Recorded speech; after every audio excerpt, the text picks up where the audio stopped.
আসসালামু আলাইকুম সুপ্রিয় শ্রোতামণ্ডলী। আজকের আমরা যে স্টোরি যেটা আপনারা সামনে শেয়ার করবো এটা হইল গিয়া অত্যন্ত মানে একটা ইন্সপায়ারিং স্টোরি। যার সম্পর্কে আমরা আজকে ডিসকাস করবো তাই নিলে গিয়া মোহাম্মদ হারিস, একজন কেরালা কালিকাট বেজ এন্টারপ্রেনার। তো তান স্টোরি হইল গিয়া আজকে গিয়া 35 বছর আগে তাই ও কেরালা কালিকাটু এক জায়গার থেকে আরো জায়গায় যাইতে সময় উঠিছেন বাসও। উঠার পরে তান কাছে ও বাসর ভাড়াটাও আসিল না, মানে 1 টাকা হোক 2 টাকা হোক বা 8 আনা হোক যত হোক 35 বছর আগে তো আর বাসর ভাড়া সাধারণত কত থাকবো আপনারা অনুমান করতে পারা 50 পয়সা 25 পয়সা বা হার্ডলি 1 টাকাও রকম হইবে, তো কিন্তু বেশ হওয়ার কথাও নাই। ও বাসর ভাড়া যে মানুষে দিতে পারছে না, আর 35 বছর পরে যেটা হইল গিয়া 2025 ইংরেজি আজকে 31 ডিসেম্বর, আমরা ভিডিওটা হয়তো রিলিজ হইতে হইতে 1 ডিসেম্বর হইব, তো 1 জানুয়ারি হইব। তো 35 বছর আগে যে মানুষে বাসর ভাড়া দিতে পারছে না, 35 বছর পরে ও মানুষে ইন্ডিয়াত এয়ারলাইন্স লঞ্চ করে। আপনি চিন্তা করেন মানুষটার জার্নি কীরকম আছিল।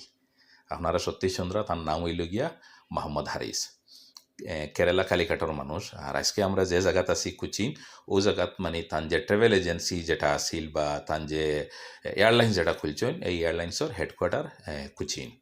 তো তান স্টোরি হইল গিয়া 1992 ইংরেজিত তাইন একটা ট্যুর অ্যান্ড ট্রাভেলস খুলছেন, যেটার মাধ্যমে মানুষের ট্রেনের টিকিট, মানে প্রথম অবস্থায় ট্রেনের টিকিট আছিল, এরপরে ফ্লাইটের টিকিট করতা। তাইন প্রথমে একটা কম্পিউটারও বইয়া মানে তাই নিজে কেউ ট্রেনে এক জায়গা থেকে আরো জায়গায় যাওয়া আছিল বা ফ্লাইটে কেউ যাইতো, তো এরার লগে তাই টিকিট করতা। তো টিকিট বানাইয়া দিতে, এরপরে আস্তে আস্তে আস্তে বিজনেসটা এক্সপান্ড হইছে, ওইয়া তাইন মানে বড় একজন বিজনেসম্যান হইছেন।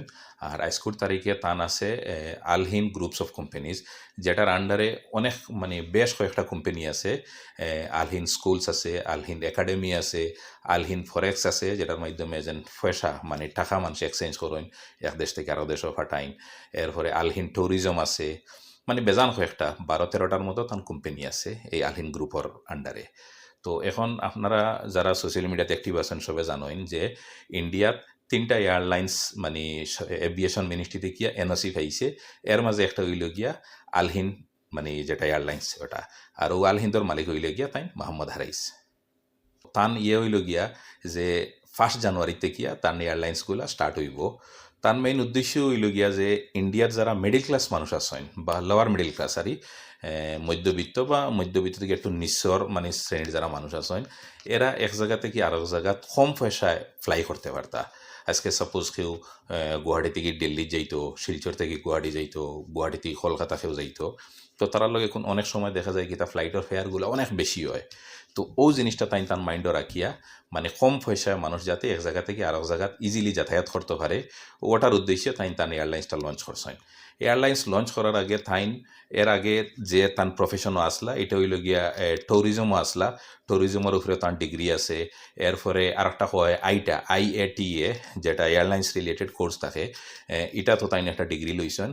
অথচ তাই নিলে গিয়া একজন আর্টস ব্যাকগ্রাউন্ডের স্টুডেন্ট আসলা, তান গ্রাজুয়েশন কমপ্লিট করছেন আর্টসের উপরে। করার পরে তো তান ওটা বিজনেস করিয়া গেছেন। করিয়া প্রথম 3 বছর 1992 ইংরেজি তান বিজনেসটা স্টার্ট করছিল। করার পরে 3 বছর ও টিকেটিংয়ের কাজ করিয়া মানে ইন্ডিয়াত, এরপরে 1995 তাই এটারে এক্সপান্ড করিয়া তাই মিডিল ইস্টে লইয়া গেছেন।